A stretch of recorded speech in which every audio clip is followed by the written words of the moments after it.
This is Identity at the Center. If it has anything to do with IAM, this is the go-to podcast. Now your hosts, Jim McDonald and Jeff Stedman. All right. Can everybody hear me? Okay, good.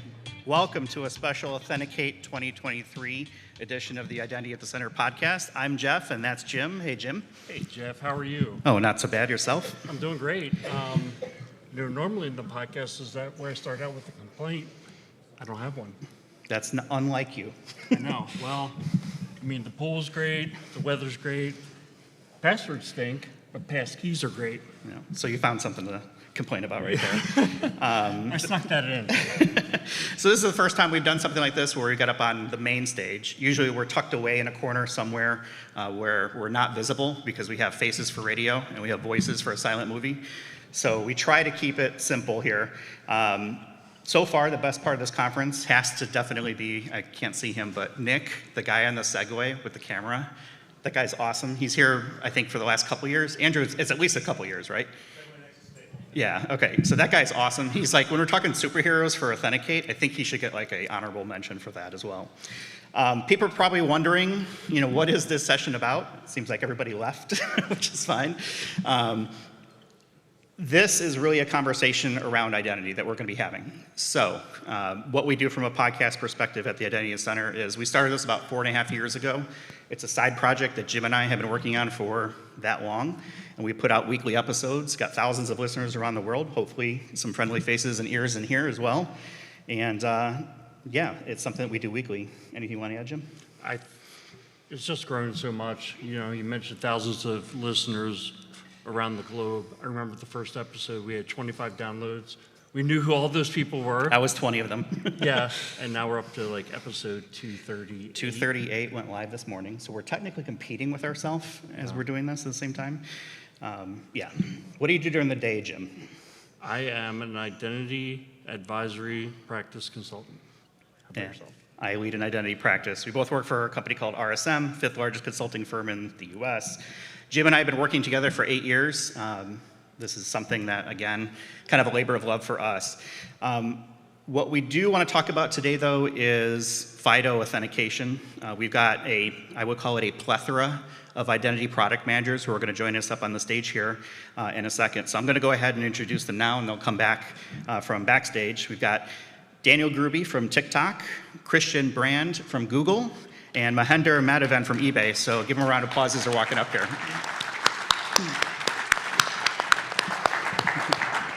Gotta give them the Arsenio Hall. Right. That shows our age by doing that. Yeah. Right? All right, so I know we're kind of running, weirdly on time schedule, so we're going to kind of jump right into it, guys. You guys are all, sorry, I'm moving the mic around here. You guys are all product managers from an identity perspective. Tell us a little bit about your roles, and Mahendra, why don't we start with you? Just briefly describe what your role is. Sure. Hi, everyone. I lead authentication product at eBay. I've been working in the identity industry for almost a decade now. Huge shout out to my engineers, UX designers, and architects and data analysts, some of them are sitting right here. And yeah, that's me. Great. Happy to go next. Hi, folks. I'm Christian. I've been working on passkey and FIDO-related efforts for about a decade. Also, I'll give a shout out to the team. We have a lot of Googlers here this week. We've been working towards getting passkeys out for Google accounts for a long time. Earlier this year, as Andrew mentioned, in May, we finally made it available as an elective flow, as an option for users to try and play with. And then earlier this month, I believe just last week on Tuesday, we announced that we are going to start making passkeys the default option for users. So actually today, I'm sorry I'm taking too long, but I will say this one thing. Today, if you do a web search, in Google search, on macOS, iOS, and other places, you should start seeing a nudge on Google search to start using passkeys. Woo-hoo. All right. Daniel, that's what we tough to follow up with, but go for it. I know, right? Yeah, thank you. So my name is Daniel Gruby, and I am a product manager on our account platform team at TikTok. And I focus specifically on account security, but we work on everything from signing up, the new user journey, as well as logging in. Yeah, and similarly, TikTok has now launched passkeys globally on iOS, which is really exciting as our first kind of step into passkeys. And we have a future roadmap as well, which we're excited to share with everyone. And hey, Mahendar, eBay started with WebAuthn very early. Why is that? So at eBay, we take pride in building magical experiences for our customers and putting our customer first. I would say two things helped with, starting WebAuthn. One is clearly articulating the benefits of, I would say, usability and security that WebAuthn provided at that point in time. Reducing friction is going to help build the business or enable the business, and improving security is going to build trust on the marketplace and hence helps with customer retention as well. The second aspect would be that eBay is also an early adopter of FIDO UAF. We built native biometrics way back in time, so WebAuthn and even passkeys and passwordless is a natural continuation to that. Christian, you just kind of teased the announcement that Google made about passkeys by default. I'm curious, I've been a supporter of that for a while. I've frequently pointed to Google on our show about passkey adoption and how easy it was. What drove that decision to make that announcement? I think it was last week, to say, hey, now by default, we're using passkeys as our primary authentication. Yeah, that's a great question. So, at Google, we're extremely data-driven. So everything we do is usually based on numbers or metrics. It was a calculated decision earlier this year when we started in May to roll out passkeys. We wanted to really do two things, right? Overnight adoption was not the goal. Primary goal was to show the rest of the world that this technology is ready for prime time, right? We're willing to essentially subject our users to the passkey experience if they choose to, take up the challenge, essentially. The goal was not to get hundreds of millions of users overnight. We wanted to start, showing the world, showing developers, showing other companies that the technology is ready. But the second part of this was we wanted to start getting data, right? We wanted to start having a set of users who self-selected. So if something goes off the rails, these users know where to turn it on and turn it off. Luckily, nothing went off the rails, so I'll kind of preface that. But start to get data, right? So we were gathering data for the last, I think, about 5 months. We feel like we have enough data to show us what works, what still needs more work. And again, happy to go into some details at some point, but for now, suffice to say, we think the experience is on par from a reliability perspective with other types of technologies we allow during sign-in, but more importantly, passkeys are easier to use for users, and we have some survey results that I think we also made available as part of these blog posts. Users find passkeys easier to use. The perception is that they're more secure, which of course is correct. And in general, we're just trying to move the world to a space where we're saying, don't hide your passkey support behind, 3 clicks in some account settings. And I know that made sense, right? That's what we did as well. You can actually start to subject users to this front and center. Even users who've never heard the term passkey, we think the technology is at the point in most of the flows where users can start seeing this and intuitively understand what they need to do. Daniel, you're with TikTok. First off, do you do the dances? Second off, you guys are kind of newcomers to FIDO. Why jump in now? Sure, yeah. To answer your first question, no, I don't do the dances.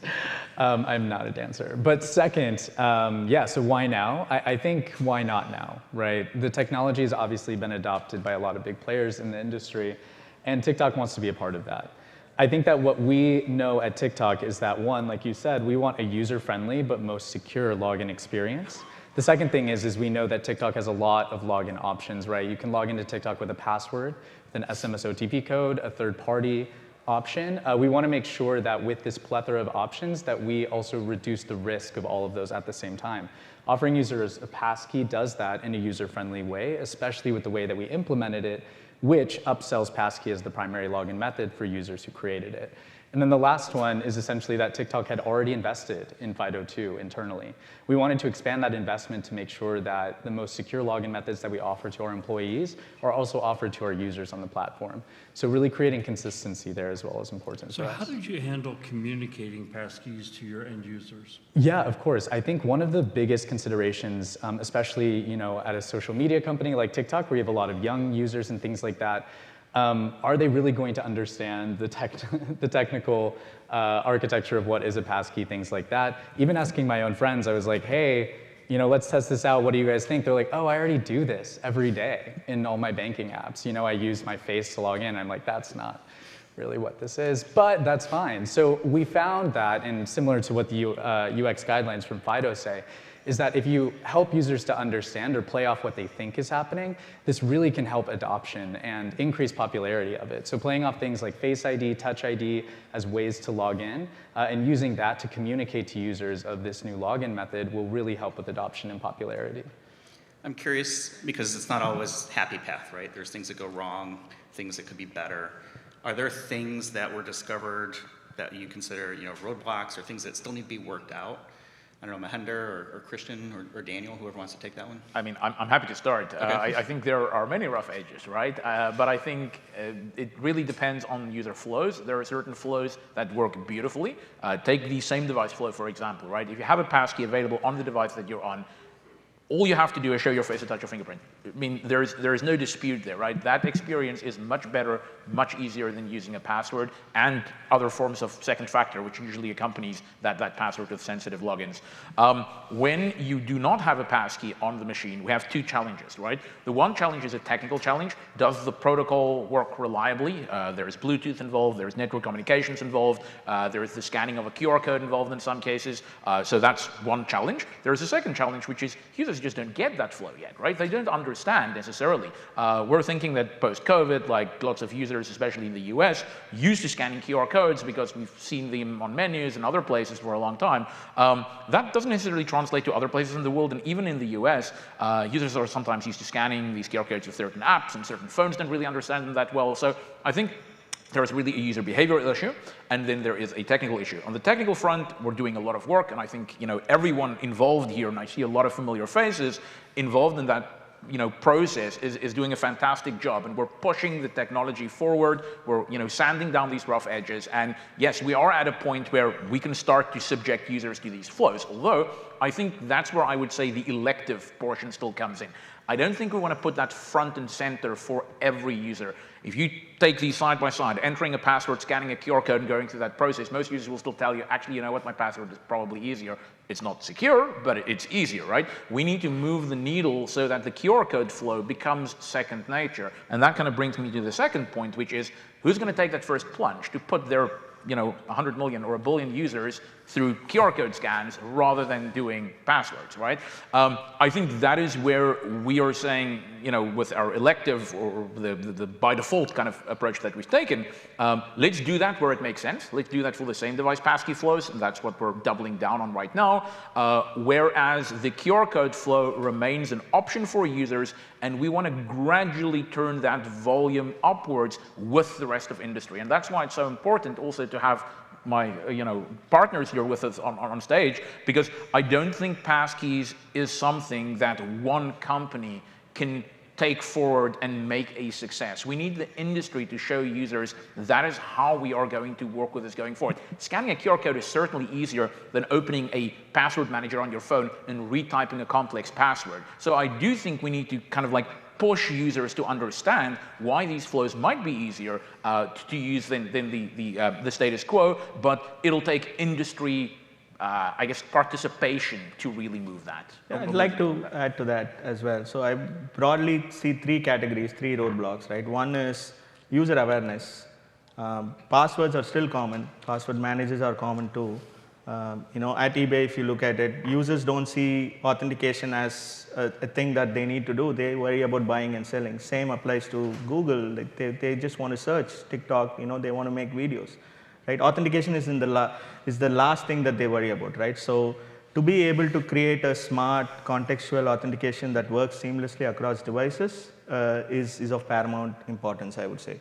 So the second roadblock is the across devices, right? Passkeys or any technology needs to work like how password managers work. You go to any device, you should be able to use, right? So interoperability becomes a key here. We've seen with eBay data as well. Users enroll into these passwordless methods, but then they get a new device or they go to a new device and then they are back to passwords. So I would say these are the, 2 or 3 roadblocks that we encountered at eBay as well. So it wouldn't be an episode of Identity at the Center if we didn't talk about AI. Jokingly call it AI, AI at the center. Sometimes. How do you guys see AI impacting authentication going forward? Daniel, we'll start with you. Yeah, sure. So I think that the way I view authentication in our journey, right, is before someone logs in, when they are already logged in, and then after they've completely lost access from their account. In the first 2 scenarios, the way that AI has helped us already, honestly, and the way that it will continue to help us is to look at aberrations in users' behavior. We can map out, what we expect from a user when they're logging in, when they're already in an account, and then understand when that can change. That can help provide us, especially with passkey, right? If users, use a passkey to log in most of the time, we'll know when they don't. And it makes, as we heard earlier today, passwords or other methods more risky as a login. And that can be another signal we use to understand as a behavior aberration. The other way that we look at it is when a user has completely lost access to their account, how do we authenticate their identity and get them back in? Let's say they deleted their passkey, right? They have no other login method on their account. How do we know that this is the authentic owner? For companies that are in social media, there are a couple different challenges to this. There's AI around biometric authentication that you can use, obviously. There are always compliance issues around that. But also with social media, you don't always have to be your authentic self. So biometrics are not always going to work, right? Wait, what? What? I know. Surprise, everyone. You can be whoever you want online. But basically, for some companies, like Facebook, there's a soft requirement that you have to be yourself on Facebook. At other companies like Instagram or TikTok, you can have a pet account, a meme account, really anything you want, right? And how do we know that this is you, especially if we've lost all other authentication methods? And I think that's really where I'm curious to see how AI can help us in the future as well.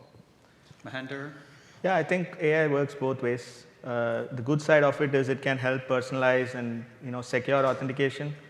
Gen AI can start authenticating users through natural conversations, right? You have zero trust security that is coming up where AI plays a big role as well.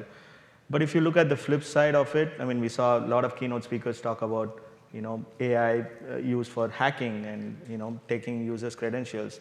I think the future of how AI would help technology like passkeys would be in distinguishing between, I would say, real humans and AI bot that's coming to attack.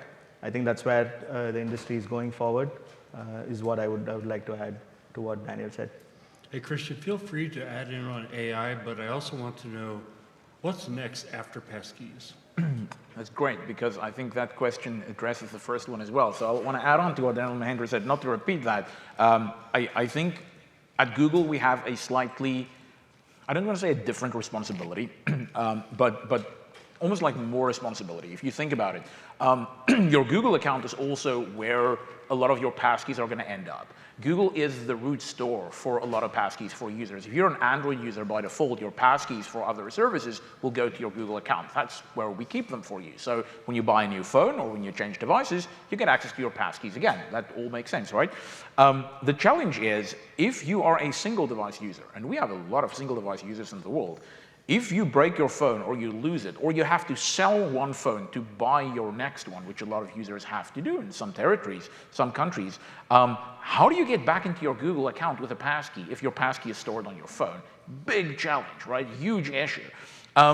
Today, we fall back to other forms of authentication for that. Passwords, SMS, sending a prompt to an email address, whatever. Most of these technologies really don't work at scale, and they don't work at the level of security where we want passkeys to be. What we have started to look at, and what not only us, I recently went on a trip to China, and I had to activate WeChat, and WeChat uses remote facial recognition. That's how you authenticate your payment profile. Actually worked remarkably well. However, there's a lot of concerns around like remote biometrics, and I know that's one of the things which at FIDO we kind of like claim. I mean, the whole point is everything is local, right? Your biometrics remain local to your device, so it's great on the privacy front. The problem is if you need to authenticate a user back into their account, think of account recovery. What do you use? Remote biometrics is a potential solution. However, if you think about remote biometrics, what are they? Like, it is maybe remote facial recognition, it's remote voice recognition. If we think back at Rachel's presentation this morning, Gen AI has made this stuff, uncrustable. It's not really trustworthy anymore, right? If I'm able to create at least today, two-dimensional picture of a user, mostly these remote matching stuff is all two-dimensional, that's a challenge. Voice recognition, again, another challenge. I know there's a lot of financial institutions who sunk a lot of money into remote voice recognition features. I'm not quite sure that we are going to be able to keep up with the rate of advances there in order to get that technology to a point where it can detect that this is an electronically altered or a generated, piece of media. That is what bothers me a little bit. So we're starting to think at Google, how do we solve this account recovery problem? We have a couple of ideas. We're working on a whole bunch of things right now, but AI is really throwing a bit of a spanner in the works in some of these. Great answer. The unhappy path is something we see exploited quite a bit. I think we saw it recently with events in Vegas. We're running short on time, but we always try to carve out some time to end on a lighter note. This is where we just have some fun, not necessarily identity related, something that we can just kind of goof off around. What we typically do is we'll ask our guests hobbies, things they do outside of identity, et cetera. So we've kind of tailored a few different questions here. Daniel, I'm going to start with you. So I've come up with this exciting scenario for you. If you had to perform one song to go viral on TikTok, and if you nailed it, everybody would suddenly be enrolled in passkeys for all their accounts, what would you sing or perform? Sure, probably Who Are You by The Who. I think it's the most punny of answers I could give. Clever. But for context, I grew up performing, singing. I was trained in opera randomly. I used to live in Paris. I sang in the Paris Opera when I was there. I led an a cappella group, composed all those songs. I was in a band in Austin for a long time when I lived there. Way too many moments on stage performing. So the one song I did love to sing the most though was Somebody to Love by Queen. That was always a lot of fun. Queen's a hit in every bar, right? I mean, right? Yeah. So maybe that one instead. You must be a karaoke superstar. Let's all go after this. Well, we have mics if you wanted to sing something. I know, right? Mahendar, you and I have a shared experience where in that 1% of humanity that has gone to the top of Half Dome in Yosemite National Park. Yeah, really awesome. Describe that experience for us. It was nerve-wracking, I should say the least. I'm not fit, you can look at me, right? And I was like, let's go do Half Dome with my friend, and we started at 3 a.m. We probably saw a bear, or we think we saw a bear, we don't know. We climbed up. I think till then it was fine. Like we took 6.5 hours to climb up the Half Dome. We finished all our water, right? And coming back down was a pain. I mean, I cannot explain. It's easier to implement passkeys than climb Half Dome, I would say that.